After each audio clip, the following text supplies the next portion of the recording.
rangkuman materi pelajaran biologi kelas 11 semester 1 dan 2.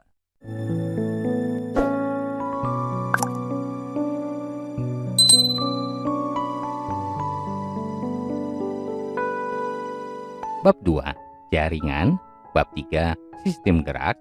Bab 4, sistem peredaran darah manusia. Semester 2. Bab 5, sistem pencernaan. Bab 6, sistem pernapasan. Bab 7, sistem ekskresi. Bab 8, sistem regulasi manusia. Bab 9, sistem reproduksi manusia. Bab 10, sistem pertahanan tubuh. Bab 1, sel. Sel merupakan unit terkecil dari makhluk hidup. Berdasarkan jumlah sel yang menyusunnya, makhluk hidup dikelompokkan menjadi makhluk hidup uniseluler dan makhluk hidup multiseluler. Berdasarkan ada tidaknya inti, sel dapat dibedakan menjadi sel prokariotik dan sel eukariotik. Sel tersusun atas, yang pertama, membran sel, terdiri atas lapisan lipoprotein, yaitu lemak dan protein, yang berfungsi untuk melindungi sel, mengatur transportasi zat, juga sebagai reseptor. Yang kedua, sitoplasma, berupa koloid yang dapat berubah dari fase sol ke fase gel, atau sebaliknya, tersusun atas air, garam mineral, vitamin, asam amino, dan glukosa. Sitoplasma ini berfungsi sebagai tempat berlangsungnya metabolisme sel. Yang ketiga, organel sel, diantaranya sebagai berikut. 1. Inti sel atau nukleus, berhubungan dengan membran plasma melalui retikulum endoplasma, berbentuk bulat atau oval. Pada umumnya, setiap sel memiliki satu buah inti sel. Di dalam nukleus terdapat nukleus plasma yang terdiri atas benang-benang kromatin dan protein. Nukleus berfungsi untuk mengendalikan kehidupan sel dan mengatur pewarisan sifat. Yang kedua, retikulum endoplasma, berbentuk benang yang tersusun atas tubulus dan sisterna. Susunannya sama dengan membran sel. Dibedakan menjadi retikulum endoplasma granuler kasar karena ditempeli ribosom yang berfungsi dalam sintetis protein, dan retikulum endoplasma agranuler atau halus yang berfungsi untuk menyintesis lemak. Ketiga, ribosom, terdiri atas unit terkecil dan unit terbesar, tersusun atas protein dan RNA. Ribosom yang menempel pada retikulum endoplasma berfungsi sebagai tempat sintetis protein untuk dikeluarkan dari sel. Sedangkan yang terdapat pada sitoplasma menghasilkan protein untuk sel itu sendiri. Badan Golgi merupakan organel yang menampung protein yang dihasilkan oleh retikulum endoplasma granuler, modifikasi, transport, menyimpan, atau sekresi protein. Mitokondria memiliki membran rangkap, membran dalam membentuk lipatan yang disebut dengan krista. Cairan di dalamnya disebut dengan matriks. Mitokondria berfungsi sebagai tempat terjadinya respirasi sel. Lisosom berupa kantong kecil berisi enzim hidrolitik, berfungsi untuk mencernakan zat yang masuk ke dalam sel. Sentrosom hanya terdapat pada sel hewan, letaknya dekat dengan nukleus. Sentrosom berfungsi untuk menentukan arah pembelahan sel.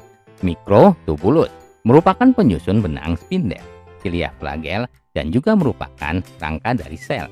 Mikrofilamen tersusun atas protein, aktifin, dan miosin, berfungsi dalam gerakan sel, kontraksi otot, dan gerakan sitoplasma. Kloroplast hanya terdapat pada sel tumbuhan, termasuk plastida berklorofil, dan berfungsi untuk fotosintesis. Vakuola merupakan ruangan dalam sel, tempat cadangan makanan menimbun sisa metabolisme, menyimpan pigmen, dan minyak atsiri. Bab 2, jaringan. Jaringan pada tumbuhan dibedakan antara jaringan meristem dengan jaringan permanen. Jaringan meristem primer merupakan lanjutan dari pertumbuhan embrio. Contohnya adalah meristem pada ujung akar, ujung batang, dan kuncup. Jaringan meristem sekunder adalah jaringan dewasa yang telah terdiferensiasi namun aktif membelah. Contohnya adalah kambium yang menyebabkan pertumbuhan sekunder pada tumbuhan dikotil. Jaringan parenkim terdapat pada sebagian besar tubuh tumbuhan. Pada bagian tertentu, sel-sel parenkim terdiferensiasi menjadi jaringan epidermis, mesofil, endodermis, dan perisikkel. Jaringan kolenkim dan jaringan sklerenkim berfungsi sebagai penyokong. Xilem berfungsi sebagai penyokong dan pengangkut, terdiri atas trakeit, trakea, parenkim xilem, dan serabut xilem. Flom terdiri atas bulu tapis, sel pengiring, parenkim flom, dan serabut flem. Berfungsi sebagai pengangkut zat-zat makanan hasil fotosintesis. Anatomi akar monokotil dan dikotil hampir sama, terdiri atas epidermis, korteks, endodermis, dan silinder pusat. Jaringan pada batang dikotil tersusun secara konsentris, terdiri atas epidermis, korteks, jaringan pengangkut, dan empulur. Pada batang monokotil, berkas pembuluh menyebar. Pertumbuhan primer disebabkan oleh aktivitas titik tumbuh primer. Pertumbuhan sekunder disebabkan oleh aktivitas kambium, hanya terdapat pada dikotil. Jaringan penyusun daun meliputi epidermis, mesofil, berkas pembuluh angkut. Mesofil merupakan jaringan fotosintesis. Jaringan pada hewan dan manusia dibedakan antara jaringan benih dan jaringan tubuh. Jaringan somatis meliputi jaringan epitel, jaringan penunjang, jaringan otot, dan jaringan saraf. Jaringan epitel berfungsi sebagai pelindung, kelenjar, dan reseptor. Jaringan penunjang berfungsi sebagai penyokong dan pelindung, meliputi jaringan ikat, jaringan skeleton, dan jaringan darah. Jaringan otot berfungsi sebagai alat gerak aktif, dibedakan antara otot polos, otot lurik, dan otot jantung. Neuron adalah kumpulan sel-sel saraf, merupakan kesatuan fungsional dari sistem saraf yang memiliki konduktivitas. Berdasarkan fungsinya, dibedakan menjadi 3 macam neuron, yaitu neuron sensorik, neuron motorik, dan neuron intermosial. Berdasarkan strukturnya, ada 4 tipe neuron, yaitu neuron unipolar, neuron bipolar, multipolar, dan pseudonipolar. Neuron terdiri atas badan sel berisi sitoplasma dan inti. Dendron berfungsi menghantar impuls ke dalam sel. Akson berfungsi menghantar impuls dari badan sel ke neuron lain atau efektor. Bab 3. Sistem gerak. Pada manusia, tulang dan otot merupakan alat gerak. Tulang sebagai alat gerak pasif dan otot sebagai alat gerak aktif. Pada manusia, rangka tubuh dibagi menjadi 2, yaitu skeleton aksial dan apendikular. Skeleton aksial terdiri atas tulang tengkorak, tulang belakang, dan tulang dada. Skeleton apendikular terdiri atas tungkai atas dan tungkai bawah. Hubungan antar tulang disebut persendian, yang dikelompokkan menjadi diartrosis dan sinkondrosis. Adanya macam-macam persendian menimbulkan macam-macam gerakan tubuh seperti ekstensor, abduktor, dan rotasi. Menurut perlekatannya, otot dapat dibedakan menjadi origo dan insersi. Semua gerak tubuh ditentukan oleh 3 jenis otot, yaitu otot lurik, otot polos, dan otot jantung. Sumber utama energi untuk kontraksi otot adalah ATP. Kelainan dan gangguan pada tulang dapat terjadi karena kekurangan vitamin D, penyakit, kecelakaan, atau karena kebiasaan yang salah. Bab 4. Sistem peredaran darah manusia. Sistem sirkulasi pada manusia berperan dalam pengangkutan dan peredaran makanan, oksigen, hormon, dan sisa-sisa metabolisme. Seperti halnya pada mamalia yang lain, jantung manusia terdiri atas 4 ruang yang masing-masing berhubungan dengan pembuluh-pembuluh darah. Arteri atau pembuluh nadi mengalirkan darah dari jantung, memiliki diameter yang bervariasi, mulai dari yang paling besar, aorta, yaitu kurang lebih 20 mm, sampai ke cabang-cabang paling kecil, yaitu arteriol, kurang lebih 0,2 mm. Volume darah di dalam tubuh manusia kurang lebih 1/4 dari berat badan. Darah berfungsi sebagai alat pengangkut zat-zat makanan, sisa-sisa metabolisme, dan hormon, serta mengatur keseimbangan asam basa cairan tubuh. Darah terdiri atas plasma darah dan sel-sel darah. Plasma darah mengandung 90% air, Selebihnya adalah protein-protein darah seperti albumin, globulin, dan fibrinogen, garam, sisa metabolisme, hormon, dan gas-gas terlarut. Sistem limfalis terdiri atas limfa atau cairan getah bening, pembuluh limpa, dan kelenjar limpa. Sistem ini berperan pada pengangkutan lemak dan melumpuhkan mikroorganisme yang dapat menimbulkan penyakit. Gangguan atau kerusakan pada sistem peredaran darah dapat menyebabkan kegagalan fungsi atau kelainan. Bab 5. Sistem pencernaan. Makhluk hidup membutuhkan makanan untuk kelangsungan hidupnya, yaitu untuk pertumbuhan dan menggantikan sel-sel yang rusak. Berdasarkan komposisi kimianya, makanan dapat digolongkan menjadi protein, karbohidrat, lemak, vitamin, air, dan garam mineral. Asam amino dapat dikelompokkan menjadi dua, yaitu asam amino esensial, asam amino yang sangat diperlukan oleh tubuh dan harus didatangkan dari luar, serta asam amino non-esensial, yaitu asam amino yang dapat disintesis sendiri oleh tubuh. Karbohidrat merupakan sumber energi utama. Lemak adalah lipida sederhana yang terdiri atas asam lemak dan gliserol. Vitamin adalah suatu senyawa organik sebagai pelengkap makanan yang diperlukan kesehatan. Vitamin dapat digolongkan menjadi vitamin yang larut dalam air, yaitu vitamin B dan C, serta vitamin yang larut dalam lemak, meliputi vitamin A, D, E, dan K. Alat-alat pencernaan terdiri atas saluran pencernaan dan kelenjar pencernaan. Saluran pencernaan terdiri atas rongga mulut, tekak, kerongkongan, lambung, usus halus, sekum, usus besar, dan anus. Kelenjar pencernaan yang berhubungan dengan saluran pencernaan yaitu pankreas, hati, dan kantung empedu. Pencernaan dibedakan menjadi pencernaan mekanik dan pencernaan kimiawi. Enzim pada pencernaan kimiawi berfungsi sebagai zat untuk mempercepat terjadinya reaksi kimia. Pada hewan memamah biak, lambungnya terdiri atas rumen, retikulum, omasum, dan abomasum, sehingga terjadi pencernaan berulang. Proses pencernaannya dibantu bakteri aerob dan protozoa ciliata.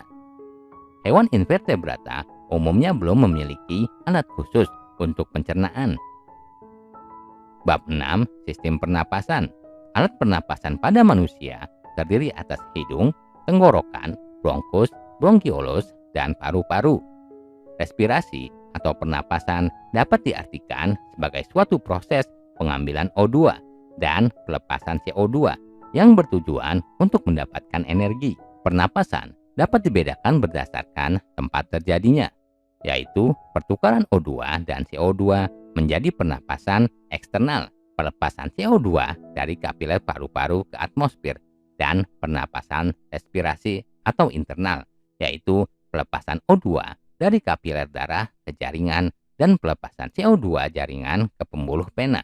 Berdasarkan bagian tubuh yang digunakan saat bernapas, dapat dibedakan antara pernapasan perut dan pernapasan dada.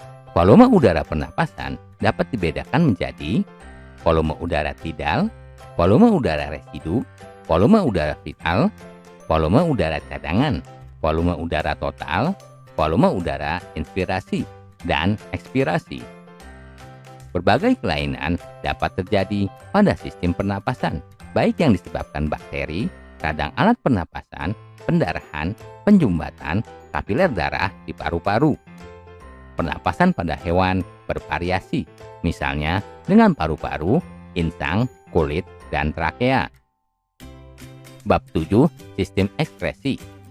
Ekskresi adalah proses pengeluaran zat-zat sisa metabolisme serta zat-zat berlebih yang sudah tidak digunakan oleh tubuh melalui urin, keringat, atau pernapasan.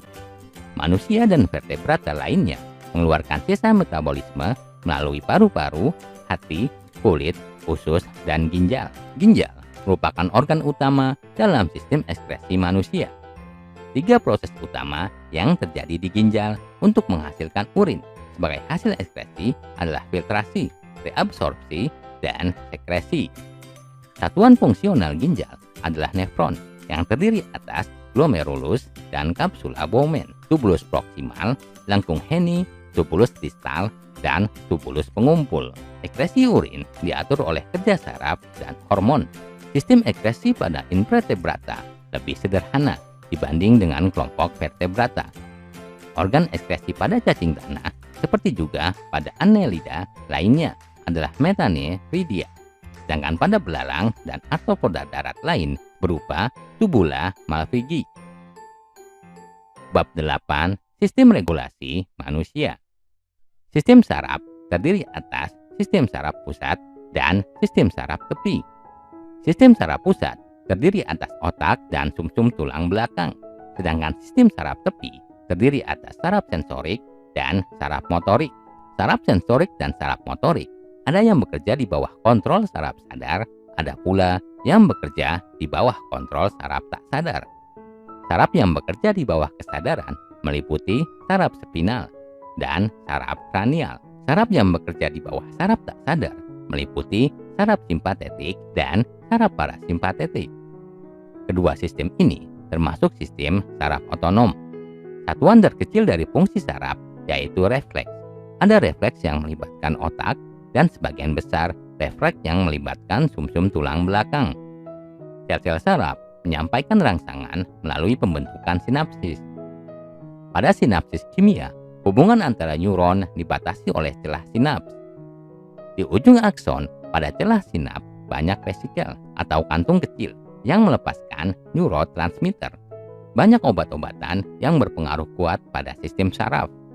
Obat-obatan ini bersifat sedatif, stimulans, halusinogen, dan painkiller. Obat-obatan ini menimbulkan ketergantungan bila dipergunakan tidak pada tempatnya atau digunakan berlebihan atau overdosis. Sistem saraf dilengkapi dengan alat indera yang mengandung sel-sel saraf sensorik sebagai reseptor rangsang dari luar. Indera ini terdiri atas mata, reseptor cahaya, telinga, reseptor bunyi, hidung, reseptor pembau, lidah, reseptor rasa, dan kulit, reseptor panas, dingin, dan nyeri. Sistem saraf bekerja sama dengan sistem hormon. Hormon dialirkan melalui pembuluh darah atau melalui cairan antar sel. Efek kerjanya lebih lambat daripada sistem saraf. Penghasil hormon disebut kelenjar. Di antaranya adalah hipofise, tiroid, paratiroid, pankreas, adrenal, ovarium, dan testis. Bab 9. Sistem reproduksi manusia. Reproduksi manusia dilakukan secara seksual dengan alat-alat reproduksi dan bantuan hormon-hormon. Alat reproduksi laki-laki meliputi testis, epididymis, vas deferens, uretra, dan penis. Dilengkapi dengan kelenjar vesikula seminalis, kelenjar prostat, dan kelenjar overi. Pembentukan sel sperma terjadi di dalam tubulus seminiferus pada testis, sedangkan cairan mani atau semen diproduksi secara padu oleh ketiga kelenjar tadi. Alat reproduksi wanita meliputi ovarium, infundibulum, tuba fallopi, uterus atau rahim, serviks atau leher rahim, vagina, dan vulva. Pembentukan sel telur terjadi di ovarium dan pembuahan terjadi di tuba fallopi. Jika terjadi pembuahan, embrio mengalami implantasi dan berkembang di dalam uterus. Jika sel telur tidak dibuahi, terjadi menstruasi akibat adanya aktivitas hormon estrogen dan hormon progesteron. Bab 10. Sistem pertahanan tubuh. Sebagai makhluk hidup, manusia akan mengalami kontak dengan makhluk hidup lain yang ada di sekelilingnya. Kontak yang biasa terjadi yaitu dengan mikroorganisme dan parasit, tetapi tubuh manusia telah dilengkapi dengan sistem pertahanan tubuh. Sel darah putih berperan karena bersifat fagosit, dapat melawan bibit penyakit yang masuk ke dalam tubuh. Limfosit berperan membentuk antibodi, demikian pula plasma darah yang dialirkan khusus dalam pembuluh limfe menghasilkan antibodi. Selain limfosit, monosit juga memproduksi makrofag untuk mencegah zat asing yang masuk ke dalam tubuh. Ada yang lainnya juga, di antaranya sel Kupffer, beta-lisin, lisozim, dan interferon. Semua antibodi tersebut berperan melawan antigen. Pertahanan tubuh selanjutnya disebut imunitas. dan upaya membangkitkan pertahanan tubuh disebut imunisasi. Imunisasi terdiri atas imunisasi alami dan imunisasi buatan. Imunisasi buatan dilakukan melalui vaksinasi. Terima kasih telah menyaksikan video book rangkuman materi pelajaran